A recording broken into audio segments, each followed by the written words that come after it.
Our GMC Sierra tweet of the night is what we've been telling you all day. The Pittsburgh Steelers, like every other team in the NFL, all 32, have now changed their social media pictures to this.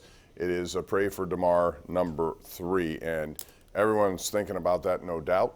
But Andrew, as you said, there is still a Week 18, and the NFL said they will use that Week 18 as it is to continue. We'll find out, I guess, as this week goes on about the Bills, but the Steelers have a situation on their hands where they have to win again, and the way they're playing offensively gives you some hope. You know, they're running the ball well, and Kenny Pickett has been incredible in these last 2 fourth-quarter, last-ditch drives that had to be touchdowns, not field goals. And, man, everyone around the NFL is taking notice, including Cleveland, which did not see him the first time they played. It was Mitch Trubisky, but now they've seen enough of him on tape.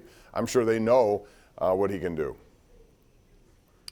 Yeah, now the Steelers will see DeSean Watson, Bob, for the first of what might be many run-ins with him now that the Browns made that horrible trade and made that disastrous decision to give him the biggest guaranteed contract in the NFL. Bob, we hear Mike Tomlin be very complimentary and gush about other teams' players. He does that, I think, to get his players' attention. He wants them, regardless of the team's record, to be on notice.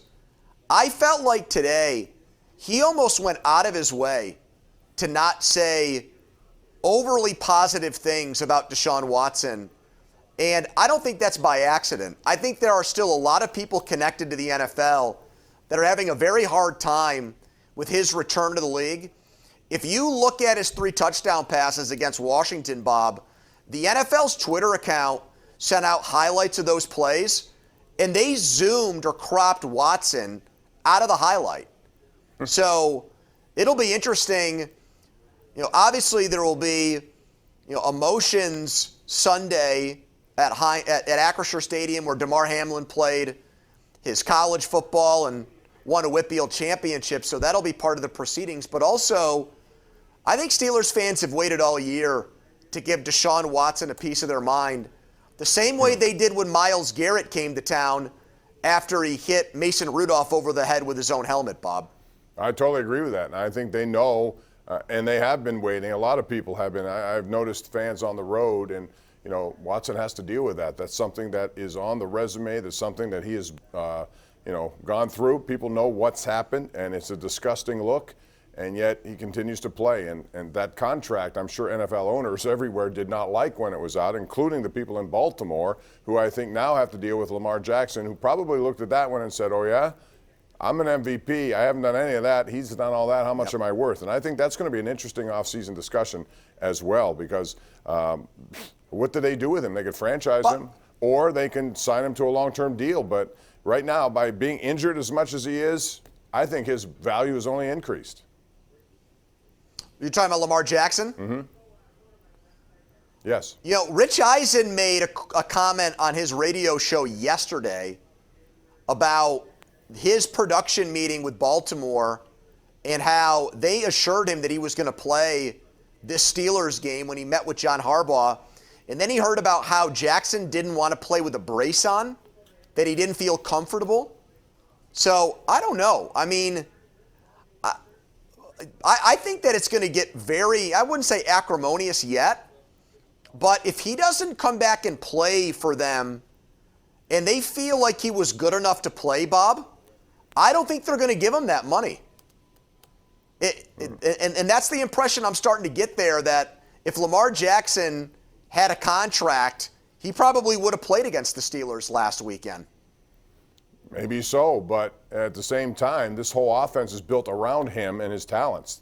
They don't have many options in wide receiver. We saw last week. No, they do not. Only 2 targets to wide receivers. One of them was a touchdown to Isaiah Likely only after that Cam Hayward penalty, but it was all Mark Andrews in a run game, which the Steelers thwarted a little bit. So that would take a whole nother opportunity to come up with a quarterback somewhere. I think that's a very interesting situation to watch in the offseason.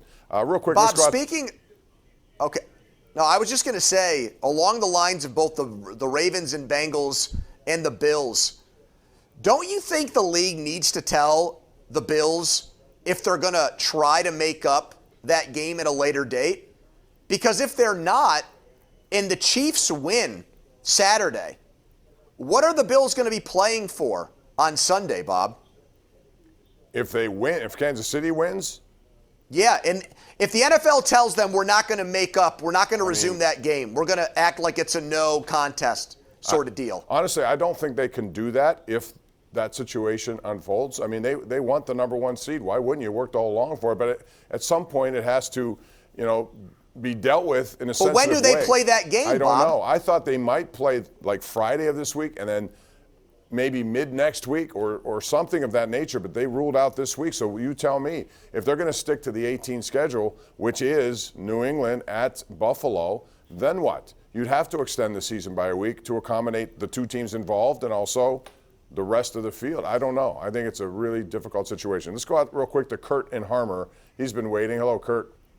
Hi, guys.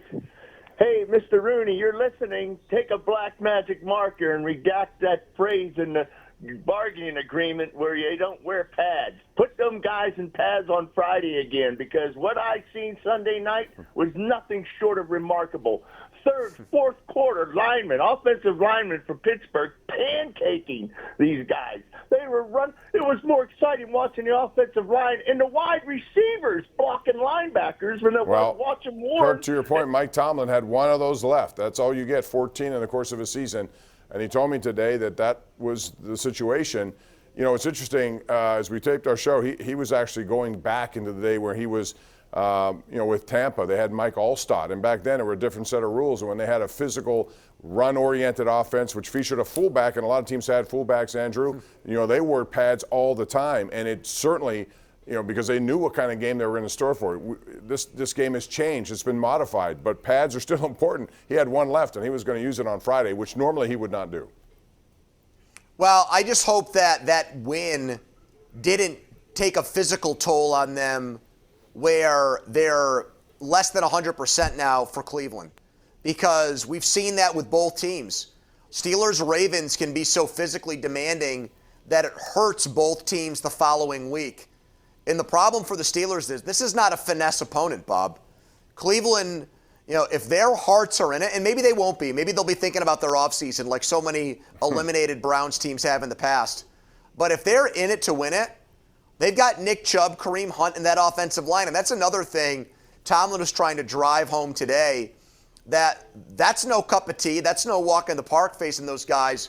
I hope we see a lot of Robert Spillane and Mark Robinson on defense again, because both of those guys, I think, make a big impact on the run game and help them against the run considerably more than Devin Bush and Miles Jack. I would totally agree with that, and Mark Robinson showed you what he is. He loves physical contact. He put that on display.